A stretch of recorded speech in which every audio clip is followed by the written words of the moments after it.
Welcome. I'm Michele Leclaire, Executive Director of Buckham Gallery. Today, I am chatting with Maria Lux about her exhibition, Nature is Healing, on view through August 12th. This exhibition may also be viewed on our website at buckhamgallery.org. Maria Lux is a research-driven artist who centers her work on animals and their relationship to human knowledge.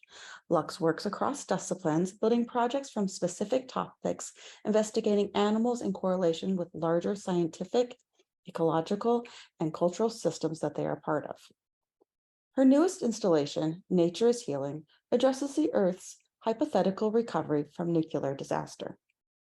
Before we join the conversation, I would like to say thank you to our incredible audience, whether visiting the gallery in person or viewing these videos online, and to all the artists who submit to our exhibition calls. I appreciate you.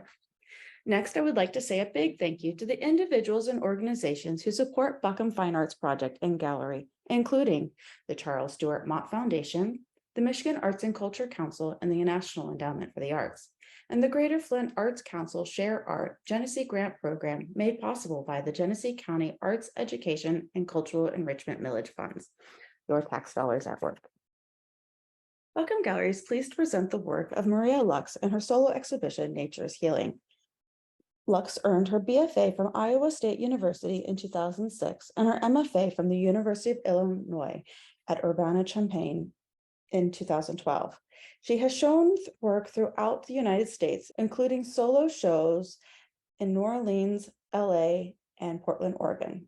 She is a participant of the Macmillan Foundation Fellowship, and recent residencies include Stovework in Chattanooga, Tennessee, Cow House Studios in Ireland. As a cross-disciplinary artist, Lux also regularly presents her works at academic conferences around the world, from Finland to the UK to Kentucky and Texas. Lux is a member of an artist-run gallery space, Carnation Contemporary in Portland, Oregon, and is currently an associate professor of art at Whitman College in Walla Walla, Washington. Welcome, Maria. I am so excited to have this chat with you today to talk about this amazing body of work that you have graciously shared with us here in Flint, Michigan. Thanks so much for having me. It's kind of crazy because we schedule these shows out.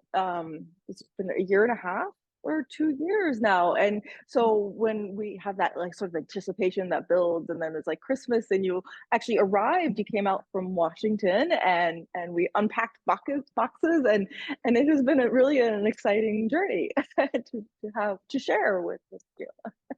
I was really glad that I got to be there in person too and see the beautiful space and work with both you and Katie on the installation process. Oh, thank you. Yeah. It's kind of interesting because we don't always have the artist make the trip out, and so it was extra fun for us. Yeah. So I like to start the conversation learning more about where you're from and what led you to art making. Yeah. So I'm from Ames, Iowa originally, which is a university town. And so that means that, I grew up around a lot of people who love knowledge, who like learning stuff, who are invested in research. I'm sure that had a big influence on the path that I chose in my life. I feel really lucky to have been in that environment. And that meant I got to be like on a college campus a lot when I was a little kid. So I always wanted to be around people that were learning things. And there's also, so Iowa State is primarily like, or at least well known for being like an engineering and an agriculture school. And so when I was little, I wanted to be a veterinarian, and I really love science and I really love animals, as you can see in my work. So I thought, okay, I'll go to vet school. And I had the opportunity to visit the vet college when I was a kid and like stick my arm inside of a cow, how they have those like that little window on the side of the cow and like see a preserved horse stomach and all this kind of stuff. So I felt like I got an exposure to a lot of different disciplines early on. But by the time I got to college and I went to Iowa State for my undergrad, I decided that art and design was the way that I wanted to go. And for me, I didn't have a lot of examples of artists, like professional artists in my life that were living the kind of life that I wanted. I figured like if you were going to be like a self-sustaining professional artist. You had to live in New York. You had to live in a closet. You had to be really concerned about being famous. You had to go to all these parties. Like, I just had this idea of what being an artist was like. I was like, I don't want that. So I decided to do graphic design instead. And I was like, that's a job. I like organizing information, figuring out how to communicate things to people. And so I did work as a graphic designer for like over a decade. Wow. And mostly for like educational institutions. So for me, I got really excited about using design skills to teach people things. So I worked for like a distance online master's degree. I worked for the University of Illinois in their library system doing design work. And but even like partway through undergrad, I knew that I didn't really want to be a designer, even though I did it for 10 years. So I'm really grateful for all of the skills that I learned, and I use graphic design thinking and methods and you know, the digital skills that I gained all the time in my studio practice. But about partway through undergrad, I was like, yeah, I really love making paintings and drawings, so I'm also going to do that. So I added a studio art major to my degree.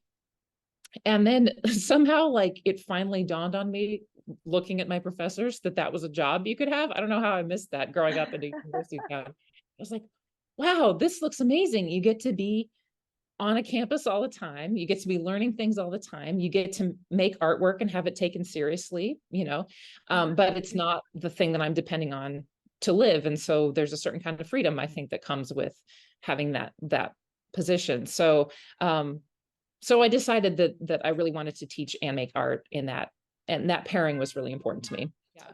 I should acknowledge to viewers that the setting that I am in is not my typical studio nor my home. I am at an artist residency. They have this amazing library. It's very fancy. The table I'm at is made of marble. Like, it is, that's definitely not what my usual studio looks Wow. like. Most of the time people think my studio looks like a FedEx warehouse because I have tons of boxes full of junk in there, like floor to ceiling things that I think I might need someday for making art. So So that's kind of an interesting thing, because while I still mostly just paint now, that those tendencies have continued with me from when I did other types of making. And so I also have boxes of junk and um that are piled up in my studio, and I'm like, I don't even use this stuff, but I can't let go of it yeah, because I might. yeah, exactly. Exactly. But you said something interesting when you're talking about your background growing up in a college town around all of this sort of academia and research. You said you were often on campus. So with your family or your parents or anyone professors or on campus? Like, how was that? Because you don't have to go on campus just because you live in a Yeah. town. Right. Yeah. So my dad, yeah, was a researcher at Iowa State. And so, you know, he'd bring us to the office. But also, I think because it's a state school that has an extension mandate, there was lots of outreach into the community. So as an elementary school student, I remember doing like a writing workshop on campus where they took all of us, you know, when we met with other kids from other parts of the state and traded our creative writing, or you know, Wow. field trips to visit different parts of campus. And then we used to have this huge festival every spring. It has since been canceled. It had some issues, but it was like a campus wide kind of open house.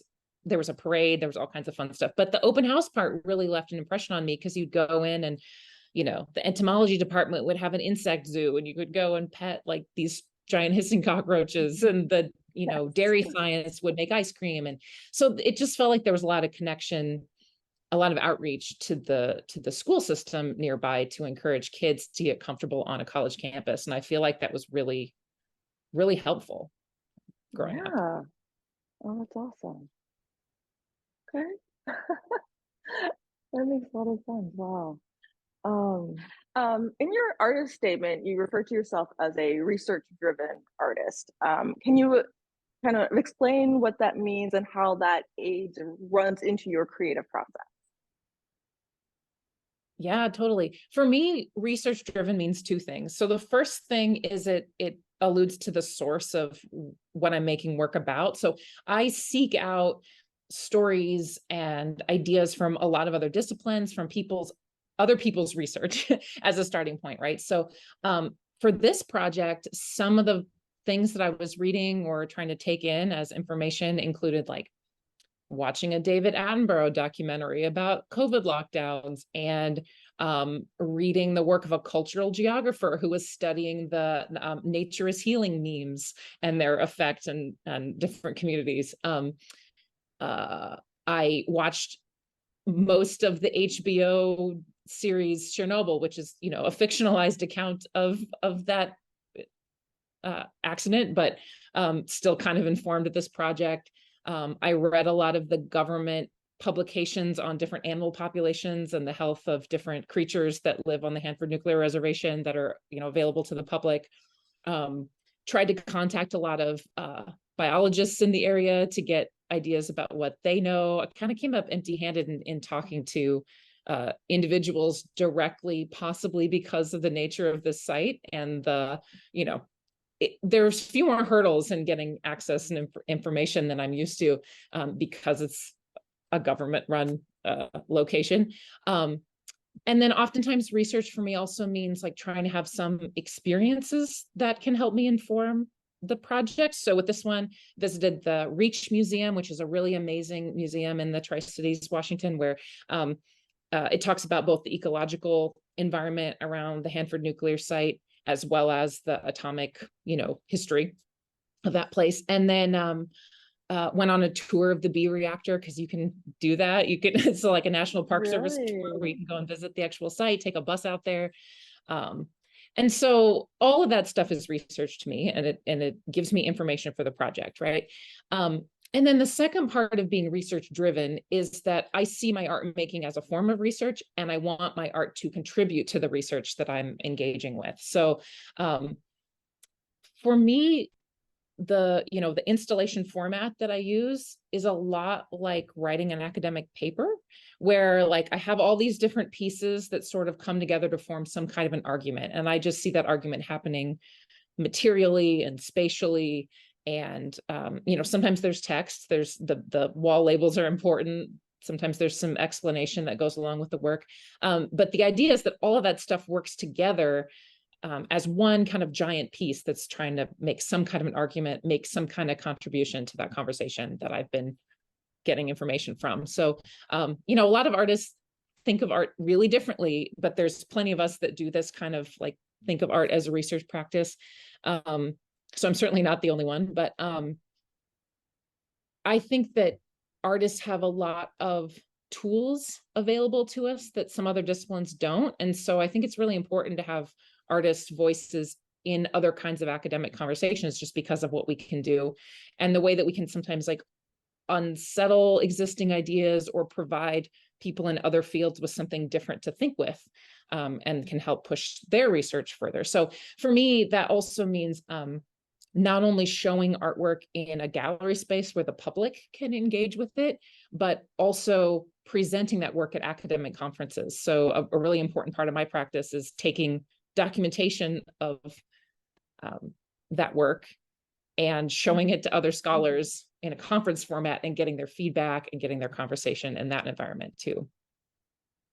Oh, well, interesting. I didn't realize you had that other side of it. But when you're talking about reading papers and the way the researchers have put their information, having it in a visual display when people were walking into a gallery, they're maybe not expecting to learn something, and then it has that it's like an entryway drug, but it's with art, and so it brings them in easily and then can learn about these different like more serious topics. Yeah. Mm-hmm. Which is fantastic. The title of the show is Nature is Healing. Would you explain how this fits, the title fits your body of work? Yeah, this is a very direct relationship between the title and the body of work. I think more so than a lot of my other pieces that sort of gather a title as you go along. And it's always a struggle for me to figure out how to come up with the right title. This one was really driven by the title. So when I sent in my proposal to you, however many years ago, my goal was to take this phrase, nature is healing, which, many of us came across as a hashtag during COVID lockdowns. So this kind of reference to animals coming back to the cities, or like, the dolphins being in the canals in Venice or whatever, that people felt like nature was healing. So that hashtag showed up a lot. And I really wanted to unpack that phrase and figure out, like, what does this mean? What are some of the problematic ideas that might underlie this phrase, and also really look at the humor that was associated with it. So the original kind of sincere version of the nature is healing hashtag, they were pretty popular, but really the jokes about it were the things that went more viral and people really engaged with. So how does humor function in this way? And how is humor being a kind of critique of some of the ideas that were embedded in that hashtag? It also led me to think about kind of the medical side. So as you can see, a lot of the imagery in the exhibition is very much, it's a hospital curtain, it's an X-ray viewing, light box, it's get well soon balloons, it's all this kind of visual culture around healing. And I really wanted to think about that word in particular. Why did people settle on the idea of healing as opposed to nature returns, or nature is back, or nature is thriving, or whatever? There's something about the implication that nature before was sick or damaged or broken, and that we need to heal it. And then that phrase also gets more complicated when you think about how we use it to say, like, nature is healing for us. So the idea that if you go out in the forest, you're going to feel better. If you spend time outside, it's going to make you healthier, is kind of an important underlying idea that a lot of people across the world share, that nature is somehow good for us, even if perhaps the nature is extremely toxic. So there's a lot of like ironies that come into play when you think about these places that have been like really damaged for human occupation, really damaged for animal and plant life, but still seem to be healing in some way. Right. And then there's also the implication because of COVID that it was healing because we weren't out in it.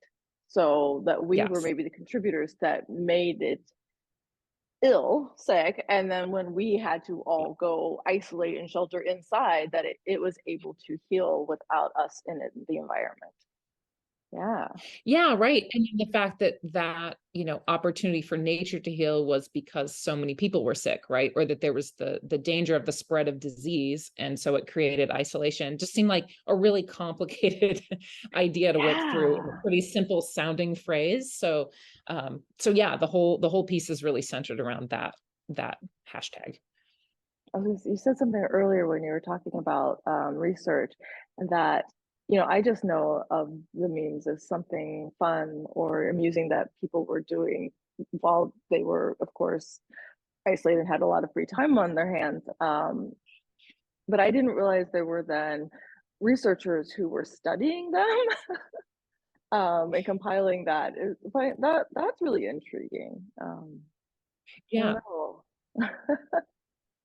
Um, Yeah, it was really then, exciting to see some really timely scholarly work on that people kind of jumped on that opportunity um, to analyze the cultural responses to what everybody was going through. And also the scientists who went out and started recording stuff immediately. Like as soon as there was a lockdown, there were people who were out there filming and taking data and trying to see what the world looked like when we were not in it, at least temporarily. And it's exciting to see that kind of dedication. And one of the themes that kind of emerged in the show for me was the idea of the silver lining, which is part of why I use that silver mylar material throughout the exhibition. And it was interesting to see what different groups of people saw as the silver lining, because I think a lot of scientists saw the silver lining as, here's an opportunity to get data that we could never get otherwise. This is not an experimental condition we could do on purpose,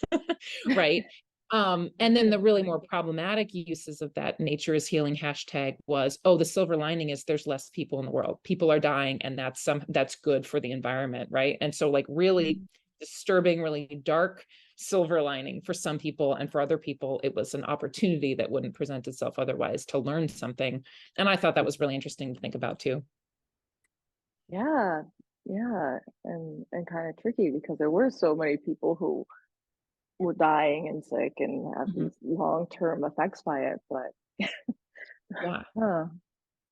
So you touched on the use of humor, like with the memes and items, but it's not just in these internet, screen captures that you have included in the show. You also use it in humor in the collages and other, I mean, I think even having no man's land and everything is being humorous. Why do you choose to use humor, I guess, other than just having a great, well-defined funny bone? Like, why do you choose to use humor in your work? Yeah. I think I've been thinking about this a lot lately because, making work that is environmental in its focus, mainstream environmental discussions are really serious because the world is coming to an end, and that's a serious thing to deal with, right? And also working with animals.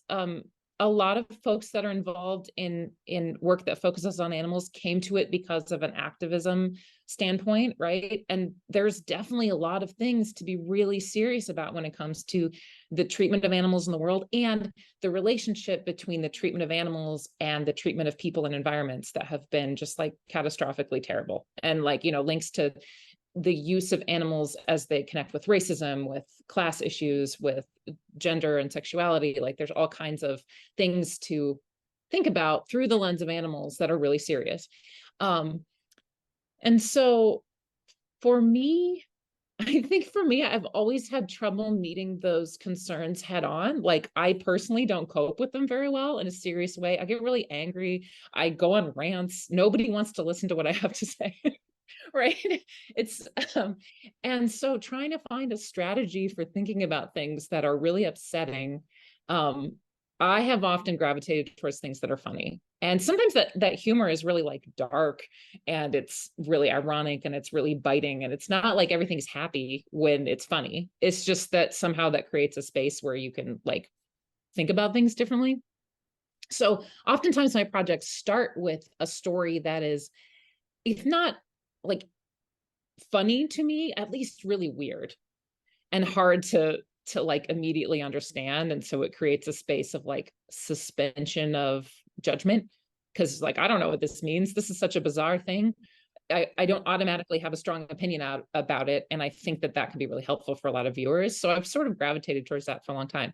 And it turns out there's a lot of scholars and thinkers and artists who've been arguing for this in environmental studies contexts, in animal studies context for a long time. So there's a paper that I just recently read that I think it's been influential to a lot of other people for a lot longer, which is this, it's just like a chapter in like an eco-criticism book called Are You Serious? A Modest Proposal for Environmental Humor by Michael Branch. And he makes a really great argument. Again, he's talking about writing, but I think it applies to art making too. That not only does embracing humor help people cope with what you're dealing with and help the maker cope with it, like it's a mechanism for processing things ourselves. It also often opens up self-critique and self-deprecation, which sometimes that's tricky to do in an art piece. I'm not sure how to do that, but I think when I give like artist talks or I like speak at a conference, there's probably more of that. And I appreciate that space to like kind of make fun of my own process or make fun of myself for being like, I don't know, I think there's lots of room to make fun of ourselves. And I like that humor opens that up. And for Branch, he points out how helpful that is for coming up with new ideas. That there's like a space, if you're able to make fun of yourself, if you're able to consider yourself in the critique, it it just opens up more kind of critical ideas than you might have had if you yourself are off limits in terms of the critique. And so I think not just me personally, but like environmentalists and environmental issues, they should be part of the critique. Animal studies people should be part of the critique. Our discipline should be part of the critique. Art itself is sometimes overly serious and almost like, oh wow, we like what we're doing is not life or death most of the time, so maybe we can tone it down a notch and like recognize that we are playing with ideas, or we might be talking about something very serious, but like we don't have to be serious all the time. So I think the humor opens up lots of possibilities, and there's a lot of people who do it better than I do, but that tends to be like the direction that I go towards when I'm making something, because it seems like it has a lot of possibility. Yeah, I think it definitely helps people approach and wrap their minds around more serious topics. And I think it's a fantastic way to put something in front of people. Because if you just, show them pictures of dead animals, they could just turn away, like who wants to see that? That's terrible. But if you can, you can show little taxidermied animal forms, playing control panels and things, maybe it's an entryway, and then we can talk about the more serious things about, these maybe radioactive rabbits. We don't know. Yeah, I definitely have to say that this project was harder for me to find the humor, because the more I learned about not just the Hanford nuclear site, kind of the lack of foresight in the like the planning for how they were going to deal with all the nuclear waste, like that just wasn't part of the priorities when they were trying to build the bomb. And so there's, that's frustrating. The fact that the whole purpose of the thing was to build this horrific weapon, that's frustrating. But also I learned about a lot of other kind of industrial spills and, kind of corporate environmental disasters that those were hard for me to find humor in. And I think I still need to work on it, because it's just so maddening that there's people who can make these decisions to release chemicals in the environment, to not take responsibility for things, and not tell people about what dangers they're being exposed to. And the repercussions for them are like getting sued and paying a fine, and whole communities get sick and people die, and like, I don't know, that this one, this is definitely a trickier project for me in finding the humor. And I think more I leaned into the weird with this one than the funny. Yeah. Obviously, your affection and respect for animals, as well as the environment, are influences on your work. Could you maybe talk about some of your other influences? Not specifically this body of work, but in general, Yeah. Yeah, that's a good question, because I feel like each project gathers its own set of influences and research behind it. One thing that has been really, really big in my art practice in the past several years has been this book by Nicole Seymour called Bad Environmentalism. And she really does an excellent job of pointing out the things in mainstream environmental discourse that are problematic. And some of that is like, what's the word, like a lack of self-analysis, or like a certain kind of like purity. Like, to be a good environmentalist, not only do you have to recycle, but you can't be driving a gas-powered car, and now you're a hypocrite. So, like this kind of sense that like you really have to be perfect in order to be free from criticism, and a kind of seriousness that goes with all of that, or kind of insistence on like reverence towards nature, that like, it's meant to be beautiful and inspirational, and that's where we stop. So she points out a lot of really interesting issues that I think I probably also was like, oh yeah, these are things I've struggled with, not feeling like I belonged in an environmental conversation, because I kind of was annoyed by some of those things myself, and like, I don't want to do that.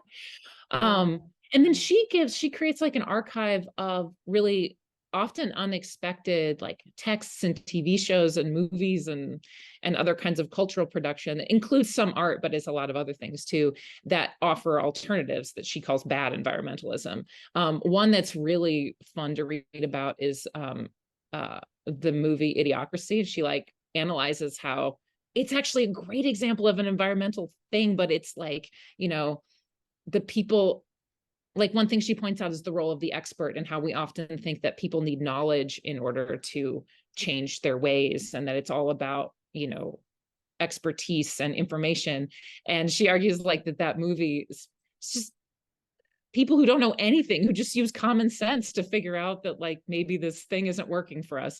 And that's fine. And in fact, that's, you know, that's okay. We don't necessarily always have to defer to the experts. We can figure things out ourselves, or we can acknowledge there's other ways to interact with the environment that isn't about knowledge, which I think is interesting as a person who loves research and loves, you know, like I said, the university setting, like, oh, here's a really great counter to all of that.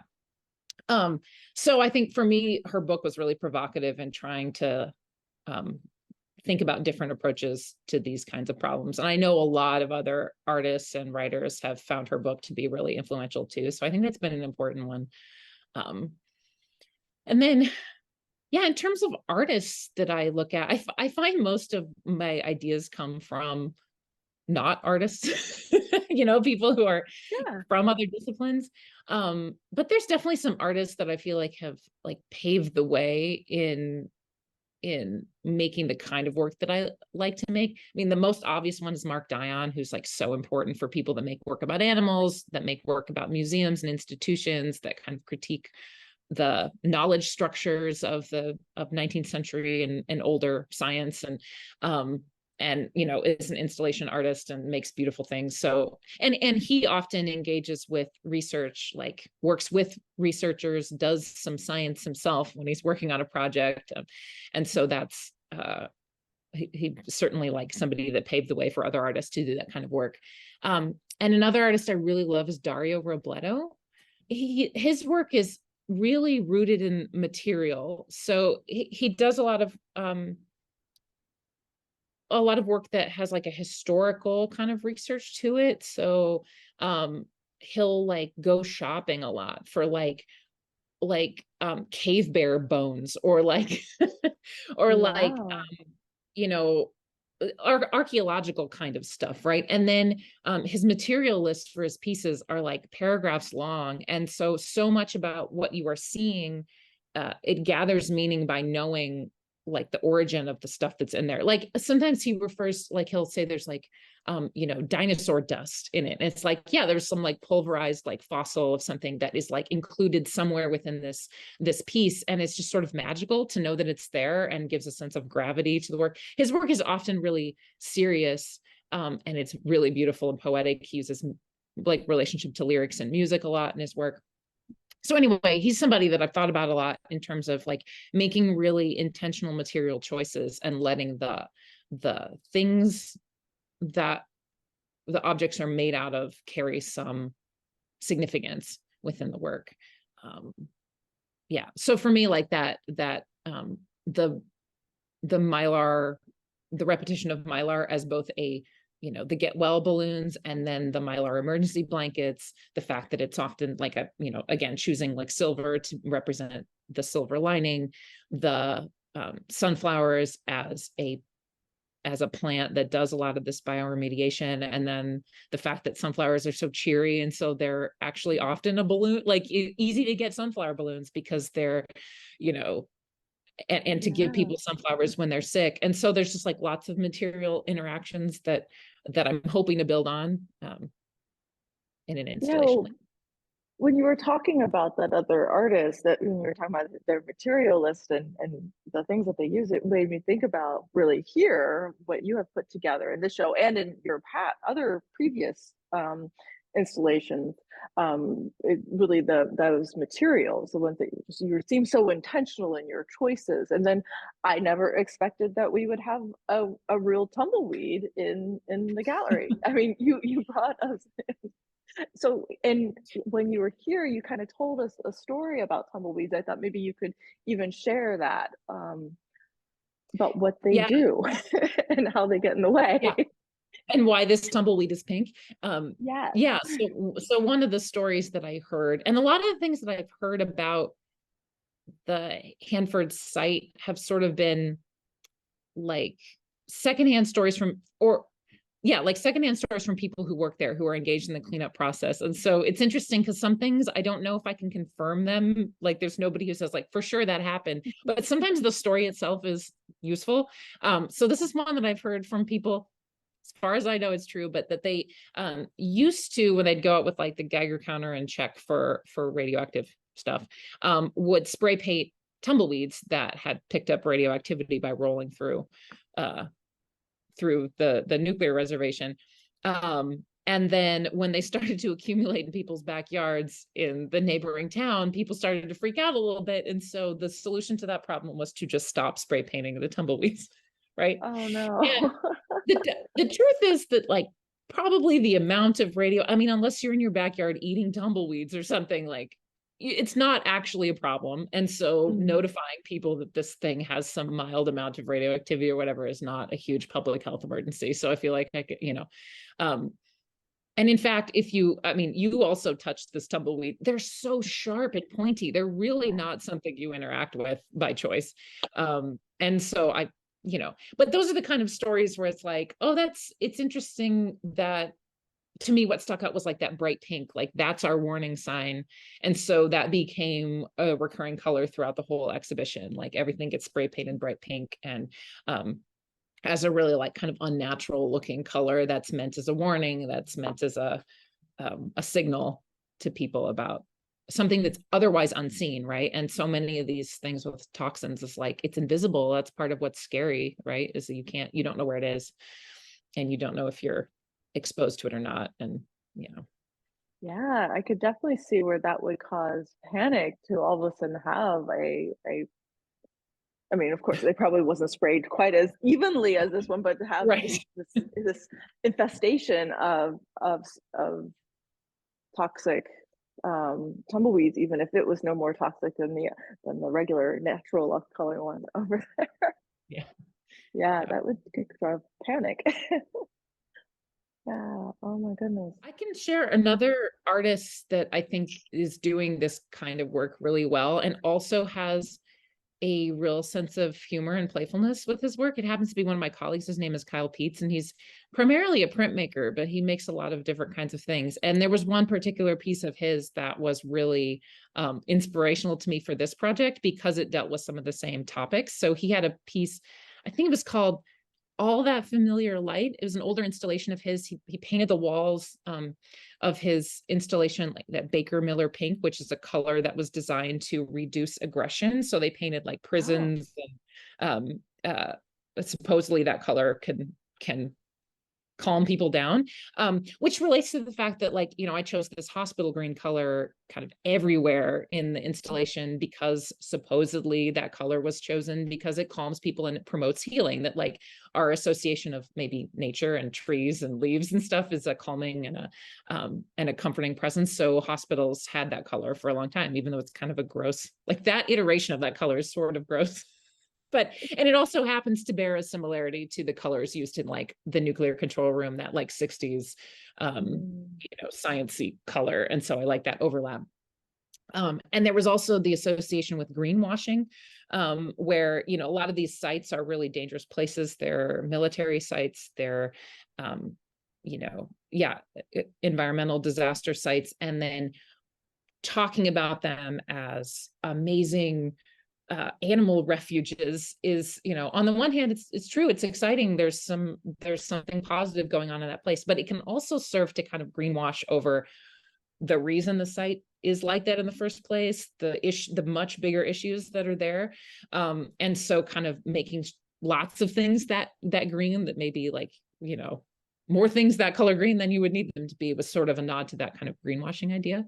But then in Kyle's piece, he was also looking at the kind of the parallels of the war use of atomic energy and atomic power. And then the peaceful atom that was sort of coming out after that, of like, okay, how can we harness this for something better? How can we make this seem better after we've unleashed this terrible power onto the world? And so he had a whole shelf that was these cut open grapefruits that were developed as part of a breeding program where they were just trying to mutate, like just create lots of mutations among different kinds of vegetables and fruits to see if anything really good would come out of it. And very few of those resulted in good, Oh no. productive food. And, you know, but this grapefruit, I think it's like maybe the ruby star. I have to look at his website to see what the name of the grapefruit is, but it's a delicious, gigantic grapefruit that did emerge from this kind of study of mutation after in that time period of the peaceful atom. And I just love the way that he, you know, created an installation that has such specific choices in terms of material. It's really visually arresting. It's very beautiful. He also had a whole wall of what looks like a blue sky with beautiful white clouds kind of stretched out across it, a composite image. And it turns out those clouds are mushroom cloud images, right? That he sort of turned around. And so you don't see them as a mushroom cloud, you see them as like happy clouds, right? And so, yeah, I think he's another great example of somebody that's doing work in this way of being really specific about where the materials come from, what you're referencing, what kind of stories you're telling. It's rooted in research, it's rooted in ideas from a lot of different places, and he pulls them together in a way that I think is really interesting. And a lot of his work is really playful and funny too. So I feel lucky to have a colleague like that I can just look at and talk to whenever I want about whatever he's working on, and be kind of inspired by somebody who's close by too. So Yeah. So is the university where you teach, was this sort of serendipitous coming together, or do they look for these types of artists as instructors? that's a good question. So we're a small department. There's only 7 of us generally at a given time. And Kyle is our visiting professor in printmaking. And I remember when we were considering him as an applicant, I was obviously very drawn to his work. So I'm sure part of it was like, hey, this guy's making really exciting stuff. We would love to have him as a colleague, and it just proved to be a great choice. So yeah, I suppose there was a little bit of an interest in our department for people who are cross-disciplinary, people who are looking at a lot of different fields from which to build their artwork, because Whitman College is a small liberal arts college. That's a thing that we value a lot, right? Is having that ability to connect across different fields and different practices, and not be sort of narrow in what we make and what we think about and what we do. Well, I did have one more question, and this is actually going to go way back to like the beginning of the conversation. I'm sorry. Fine. You talked about sort of the graphic design, and then going in and learning about, you know, artists who were able to teach and have a career, but you didn't talk as much about when you went to grad school. So what did you study then? You know, did you go for doing like an installation type work, or was it something else? Yeah, great question, because I kind of stopped right at undergrad. Yeah, so when I got to graduate school, I went to the University of Illinois at Urbana-Champaign. And when I came to school, I was making paintings of like stuffed animals, like at IKEA, like big piles of stuffed animals. And in my work right before I got to grad school, it was a lot of drawings of dogs and some like, you know, marching bands and state fairs and things, but a lot of animal imagery. But I ran into this problem that I know a lot of other folks that make work or do research on animals run into, which is that there's a lot of people who have trouble taking that seriously as a subject. And we have a long history of not taking animals seriously, right? They're cute, they're funny, but they're kind of frivolous. There are real problems in the world. So why are you thinking about animals this much? Sometimes there's a sense that like, oh, that'd be so great for children. You know, like that's who this is for. Artwork that has to do with animals must be, you know, it's not engaging in some serious idea. It's kind of, which it's fine. There are some kinds of art about animals that are more for children, that are, you know, pet portraiture. That's all completely fine. There's nothing wrong with that kind of artwork. And there's a lot of beautiful things that people make. But I was really interested in getting at some like other ideas. And I really struggled to do that, to bring that to the audiences, because people just kind of, it was much more of like a surface read of the work. So I had these like paintings of stuffed animals, which people thought were cute. And I was like, no, I'm interested in like the fact that these look like piles of dead animals, or there's a history, a relationship between the stuffed animal as a toy and taxidermy and museums and collecting information and knowledge and colonialism and like capitalism. There's all these things that I was like, isn't that there? And it's like, maybe it's there, but people are not getting it. So it was a real struggle when I first got to grad school to figure out what to do. And like I said, I was drawing and painting all 2D. I'd never done anything three-dimensional before. I found sculpture in 3D to be very intimidating, very bad at it, and didn't have any skills in that respect because I had been doing drawing and painting my whole life. So I really lucked out. And there was a whole bunch of people at the University of Illinois, particularly a scholar named Jane Desmond, who is in American Studies and Anthropology, but who happens to have an MFA in dance and has a real appreciation for creative practices as part of her scholarly work, who was spearheading an initiative around animal studies at the University of Illinois at that time. And during the 3 years that I was in grad school there, 2 years of it were this like, I forget what it was called, but it was like from the Center for Advanced Studies, one of these like cross-disciplinary things that happens on campus, bringing people from all different fields together. The focus was animals. And so I entered a place where animals were being taken very seriously. And we had speakers come in from around the world that are like the rock stars of animal studies conversations, who just came to our campus and talked. And so I got exposure to like some of the most exciting ideas happening in the field just by the luck of being there, and got to work with Jane Desmond a lot, who's one of the most generous mentors. Anybody that's had the chance to work with her, I think, has that experience of like, wow, she just like really opens doors for people.